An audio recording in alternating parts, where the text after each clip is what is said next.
hit the nail on the head to supersize and grow your business, or to do anything that you want to in your life. Hit the nail on your head.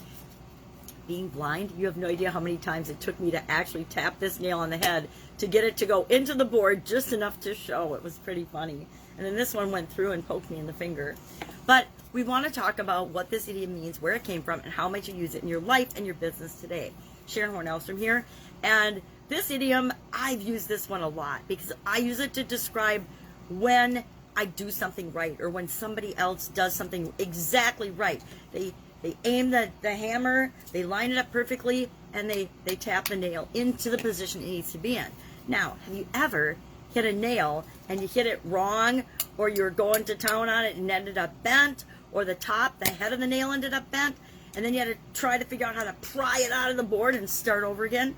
I'm probably going to step on that nail sometime today. So this idiom, this expression, can be used in our business as well as in other areas and aspects of our life. It's been around since at least the 1500s, probably before. A gentleman by the name of William Cunningham used it in a book called The Cosmographical Glasses.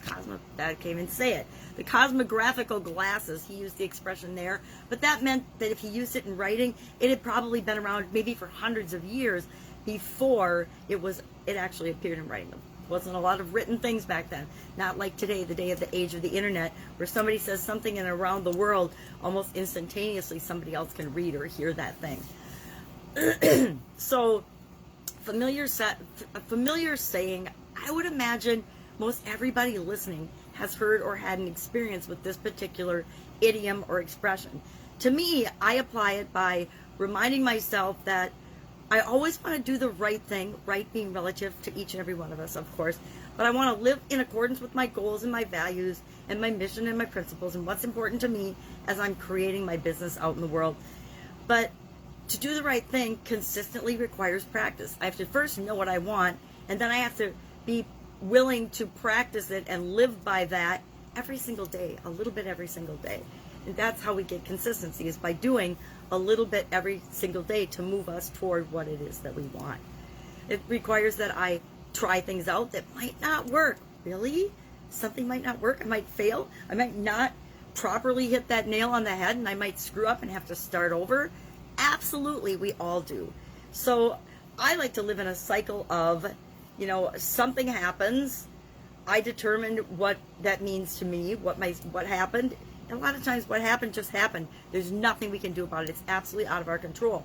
But we always can control what we're going to do about it, how we're going to respond, how we're going to react, and what our next action is going to be, what our options are. Pick one of those, and then what's our action going to be? And then how are we going to take the things that are working, moving us toward the goals and objectives that we want, and make those a permanent part of our life. We can turn them into habits, rituals, processes, procedures, systems that we can delegate to other people. All in all, hitting a home run for our business, because we're serving the people that we're here to serve better. We're solving their problems. We're solving their real problems when we hit the nail on the head. We're not solving a symptom of their problems. We're correctly identifying what the problem is before we even get out the hammer and nails, to know that our solution is to put some things together, right? Attach things together using a nail, or using a nail so we can hang something on that nail. And of course, I have nothing around me to hang on a nail right now. I used to have my angels flying, but I can't reach them. They're way back here. Oh, there they are. Oh, they're with my soap framework. So we can use nails for different things, right? We can get creative, and we can say, oh, the nail fell out, so now we can't do that. We can hang things on a nail that we attach to something or pound into something. And we can do things to make that process easier. I don't know if you've ever built anything, but if you pre-drill the holes that you have to put a nail in, the nail goes in much easier. And if you're nailing things on certain surfaces, you have to take other precautions. For example, if you're putting something in sheetrock, you have to have a sheetrock backer or a device that will make sure that it will stay secure in the sheetrock. Otherwise, you hang up that picture and kablowie, it's on the floor. The frame's usually broken into a million pieces. How would I know that? Experience, perhaps. So that's our idiom, that's our expression today. Hit the nail on the head. I would love to know how you've used this idiom or this saying or this phrase in your life and in your business. Like I said, it's a fun one for me. I'm sure I can think of lots of stories of missing the mark as well as hitting the mark.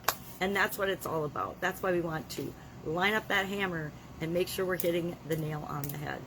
Have an awesome day. I'll be with you tomorrow with another interesting idiom. What does it mean? Where does it come from? And how might you use it in your business particularly and in your life as well? Take care. Bye.